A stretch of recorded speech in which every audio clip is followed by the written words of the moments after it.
英語聞き流しリスニング、英語テキストと MP3 音声ダウンロードは、ホームページからご利用いただけます。88thpp.com、88thpp.com。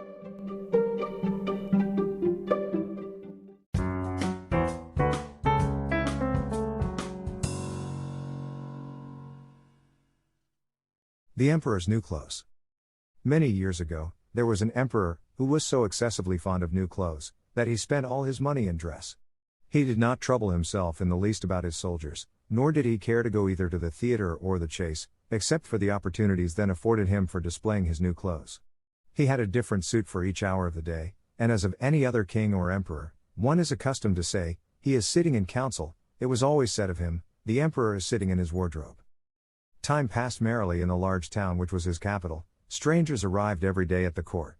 One day, two rogues, calling themselves weavers, made their appearance.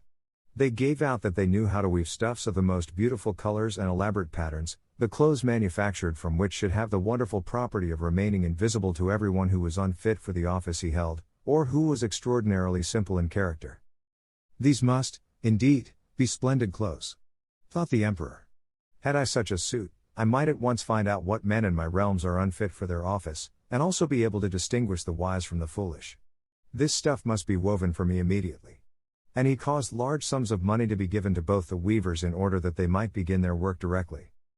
So the two pretended weavers set up two looms, and affected to work very busily, though in reality they did nothing at all. They asked for the most delicate silk and the purest gold thread, put both into their own knapsacks, and then continued their pretended work at the empty looms until late at night. "I should like to know how the weavers are getting on with my cloth," said the emperor to himself, after some little time had elapsed. He was, however, rather embarrassed, when he remembered that a simpleton, or one unfit for his office, would be unable to see the manufacture. To be sure, he thought he had nothing to risk in his own person, but yet, he would prefer sending somebody else, to bring him intelligence about the weavers and their work, before he troubled himself in the affair. All the people throughout the city had heard of the wonderful property the cloth was to possess, and all were anxious to learn how wise, or how ignorant, their neighbors might prove to be. "I will send my faithful old minister to the weavers," said the emperor at last. "After some deliberation, he will be best able to see how the cloth looks, for he is a man of sense, and no one can be more suitable for his office than he is." So the faithful old minister went into the hall, where the knaves were working with all their might, at their empty looms. "What can be the meaning of this?" thought the old man, opening his eyes very wide. "I cannot discover the least bit of thread on the looms." However, he did not express his thoughts aloud. The impostors requested him very courteously to be so good as to come nearer their looms, and then asked him whether the design pleased him, and whether the colors were not very beautiful, at the same time pointing to the empty frames. The poor old minister looked and looked, he could not discover anything on the looms, for a very good reason, viz., there was nothing there. "What?" thought he again. "Is it possible that I am a simpleton? I have never thought so myself, and no one must know it now if I am so. Can it be, that I am unfit for my office? No, that must not be said either. I will never confess that I could not see the stuff." "Well, Sir Minister," said one of the knaves, still pretending to work, "you do not say whether the stuff pleases you." "Oh, it is excellent," replied the old minister, looking at the loom through his spectacles. "This pattern, and the colors, yes, I will tell the emperor without delay, how very beautiful I think them." "We shall be much obliged to you," said the impostors, and then they named the different colors and described the pattern of the pretended stuff. The old minister listened attentively to their words, in order that he might repeat them to the emperor, and then the knaves asked for more silk and gold, saying that it was necessary to complete what they had begun. However, they put all that was given them into their knapsacks, and continued to work with as much apparent diligence as before at their empty looms. The emperor now sent another officer of his court to see how the men were getting on, and to ascertain whether the cloth would soon be ready. It was just the same with this gentleman as with the minister. He surveyed the looms on all sides, but could see nothing at all but the empty frames. "Does not the stuff appear as beautiful to you, as it did to my lord the minister?" asked the impostors of the emperor's second ambassador, at the same time making the same gestures as before, and talking of the design and colors which were not there. "I certainly am not stupid," thought the messenger. "It must be, that I am not fit for my good, profitable office. That is very odd, however, no one shall know anything about it." And accordingly he praised the stuff he could not see, and declared that he was delighted with both colors and patterns. Indeed, please your imperial majesty, said he to his sovereign when he returned, the cloth which the weavers are preparing is extraordinarily magnificent. The whole city was talking of the splendid cloth which the emperor had ordered to be woven at his own expense. And now the emperor himself wished to see the costly manufacture, while it was still in the loom. Accompanied by a select number of officers of the court, among whom were the two honest men who had already admired the cloth, he went to the crafty impostors, who, as soon as they were aware of the emperor's approach, went on working more diligently than ever, although they still did not pass a single thread through the looms. Is not the work absolutely magnificent?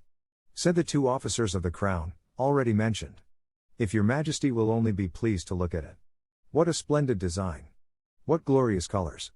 And at the same time they pointed to the empty frames, for they imagined that everyone else could see this exquisite piece of workmanship. How is this? Said the emperor to himself. I can see nothing. This is indeed a terrible affair. Am I a simpleton, or am I unfit to be an emperor? That would be the worst thing that could happen. The cloth is charming, said he, aloud. It has my complete approbation. And he smiled most graciously, and looked closely at the empty looms, for on no account would he say that he could not see what two of the officers of his court had praised so much. All his retinue now strained their eyes, hoping to discover something on the looms, but they could see no more than the others. Nevertheless, they all exclaimed, "Oh, how beautiful!" and advised his majesty to have some new clothes made from this splendid material, for the approaching procession. Magnificent! Charming! Excellent! Resounded on all sides, and everyone was uncommonly gay. The emperor shared in the general satisfaction, and presented the impostors with the ribbon of an order of knighthood, to be worn in their buttonholes, and the title of gentlemen weavers. The rogues sat up the whole of the night before the day on which the procession was to take place, and had 16 lights burning, so that everyone might see how anxious they were to finish the emperor's new suit. They pretended to roll the cloth off the looms, cut the air with their scissors, and sewed with needles without any thread in them. "See!" cried they, at last. "The emperor's new clothes are ready." And now the emperor, with all the grandees of his court, came to the weavers, and the rogues raised their arms, as if in the act of holding something up, saying, "Here are your majesty's trousers. Here is the scarf. Here is the mantle. The whole suit is as light as a cobweb, one might fancy one has nothing at all on, when dressed in it. That, however, is the great virtue of this delicate cloth."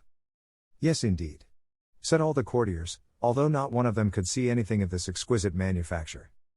"If your imperial majesty will be graciously pleased to take off your clothes, we will fit on the new suit, in front of the looking glass." The emperor was accordingly undressed, and the rogues pretended to array him in his new suit, the emperor turning round, from side to side, before the looking glass. "How splendid his majesty looks in his new clothes, and how well they fit!" Everyone cried out.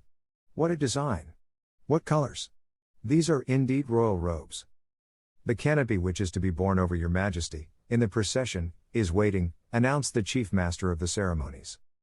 "I am quite ready," answered the emperor. "Do my new clothes fit well?" asked he, turning himself round again before the looking glass, in order that he might appear to be examining his handsome suit.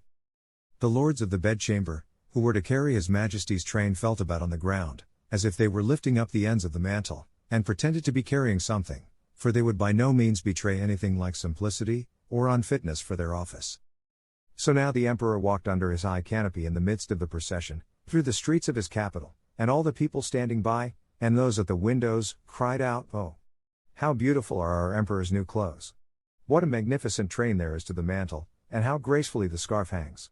In short, no one would allow that he could not see these much admired clothes, because, in doing so, he would have declared himself either a simpleton or unfit for his office. Certainly, none of the emperor's various suits had ever made so great an impression as these invisible ones. "But the emperor has nothing at all on," said a little child.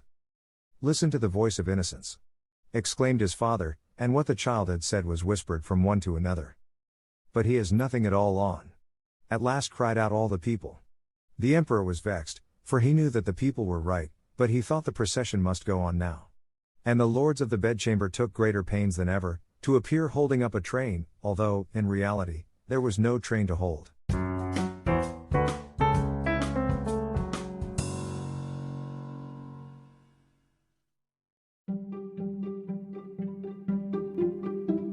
英語聞き流しリスニング、英語テキストと MP3 音声ダウンロードはホームページからご利用いただけます。88thpp.com、88thpp.com